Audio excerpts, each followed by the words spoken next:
So, for a moment, imagine waking up in a country where your future is already decided, where turning 18 doesn't mean freedom, it means conscription, where you can easily be forced into military service, not for months, not for years, but for most of your life. Imagine a country where elections have never been held, journalists vanish without trial, and speaking out can cost you everything. There are no opposition voices, no independent media, no way to challenge power, and if you try to leave, you risk imprisonment or worse. This is not a dystopian movie. This is real, a country of millions, sealed off from the world, where the state reaches into nearly every aspect of life, work, movement, speech, even thought. Often described as Africa's North Korea. Welcome to Eritrea, a nation of 4 million people tucked along the Red Sea, and today we're going inside one of the most authoritarian and tightly controlled societies on Earth. Eritrea's story doesn't begin with repression, it begins with resistance. For nearly 30 years, Eritrean fighters waged one of Africa's longest and most brutal wars against Ethiopia. An estimated 70,000 to 100,000 people were killed. Entire generations grew up knowing nothing but conflict. Then, in 1993, after a UN-backed referendum, Eritrea finally became independent. There was hope, a new nation, a fresh start, a chance to build something different. At the center of it all was one man, Isaias Afwerki, a revolutionary leader, a symbol of liberation. He became president that same year, and more than 3 decades later, he remains president. No elections, no political transition. The constitution drafted in 1997 was never implemented. What began as a movement for freedom slowly hardened into something far more rigid. A state shaped by war that never truly left it behind. In most countries, power is contested. In Eritrea, it is absolute. There are no opposition parties, no independent judiciary, no functioning parliament, and perhaps most striking of all, no free press. Eritrea consistently ranks last in the world for press freedom, dead last. Independent journalism doesn't just struggle here, it doesn't exist. In 2001, the government shut down all private media. Journalists were arrested overnight, many were never seen again. To this day, their whereabouts remain unknown. Criticism, even mild, can be treated as a threat to the state. People are detained, without charge, without trial, without legal representation. Some are held for years, even decades. Inside a network of secret prisons scattered across the country, former detainees describe underground cells, metal shipping containers exposed to extreme heat, torture designed not just to punish, but to silence. This isn't simply authoritarianism, it's a system where fear becomes a tool of governance, where silence is survival. In Eritrea, the state doesn't just control politics, it controls your time, your labor, your life. At the age of 18, every citizen is required to enter national service. Officially, it lasts 18 months. In reality, there is no clear end. People serve for 5, 10, even 20 years. Some never leave. At its height, estimates suggest up to 300,000 people were in active service.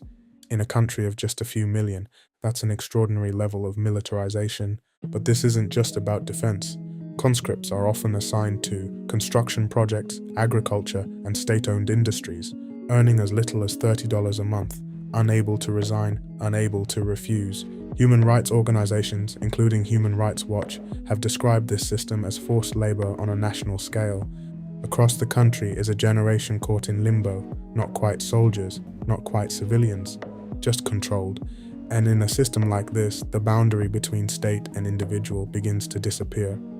War didn't end with independence. In 1998, Eritrea went back to war with Ethiopia, a conflict that would leave tens of thousands dead. By 2000, a ceasefire was signed, but peace never really came. For nearly 2 decades, Eritrea lived in a state often described as no war, no peace. A frozen conflict, a permanent justification. The government pointed to external threats to explain internal control, mass conscription, restricted freedoms, constant surveillance. And then, in 2020, Eritrea entered the Tigray War. Reports emerged of civilian massacres, widespread abuses, regional destabilization. Once again, war reinforced the same pattern, control in the name of security. But for ordinary Eritreans, the cost is paid in years of their lives. Economically, Eritrea remains one of the most tightly controlled systems in the world. The state dominates major industries, trade, and employment. Private enterprise exists, but only within narrow limits. The country's GDP is estimated at around $2 to $3 billion, with a per capita income of roughly $600 a year. For many, daily life revolves around subsistence agriculture, and yet, there's a paradox. A significant portion of Eritrea's economy is sustained not from within, but from outside. Remittances sent by Eritreans living abroad, money flowing back into a system many of them fled, keeping families afloat and indirectly keeping the state functioning.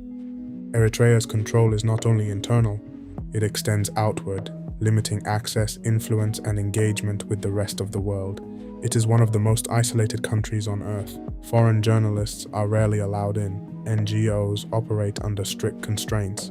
Internet access remains limited and heavily monitored. Diplomatically, Eritrea has often taken a path of self-reliance and disengagement, years of sanctions, regional tensions, mutual distrust with international institutions. The result? A country that exists on the global map, but remains largely closed off from it. Information flows in one direction, outward, but rarely inward, and so many leave, or try to. Despite the risks, despite the consequences, Eritrea has become one of the largest sources of refugees in Africa. Hundreds of thousands have fled over the years, not because of a single event, but because of a system. People escape indefinite military service, economic stagnation, political repression. But leaving is dangerous. Those caught attempting to flee can face detention, punishment, or worse, and those who succeed often embark on perilous journeys, across deserts, through trafficking networks, across the Mediterranean Sea, all for something simple: a life with choice.